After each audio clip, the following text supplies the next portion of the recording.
বন্ধুরা, আমার দাদার একটা মেয়ে মানে আমাদের পাড়ায় থাকে বাচ্চা। ও কি সুন্দর সুন্দর হাতের কাজ করেছে। এগুলো হচ্ছে মাটি দিয়ে করেছে। দেখো কি সুন্দর গণেশ ঠাকুর, বুদ্ধদেব বানিয়েছে। আর এই যে মা কালী বানিয়েছে এমনি ক্লে দিয়ে, যেই কি ক্লে বলে ওটাকে জানি না, সুপার ক্লে বলে নাকি।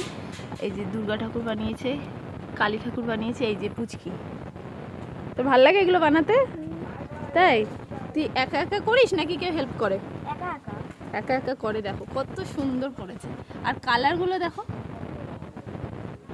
কি সুন্দর করেছে। দেখো বুদ্ধদেবটা তো দারুণ করেছে। মাথায় এগুলো জানি না, আমার ক্যামেরা অতটা ভালো আসছে না, কিন্তু সামনে থেকে ভীষণ সুন্দর হয়েছে।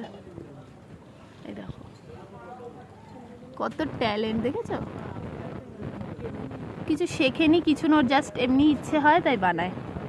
এই যে তোর নাম কি বল? পূর্বাশা গাইন। দেখেছো কত সুন্দর ট্যালেন্ট।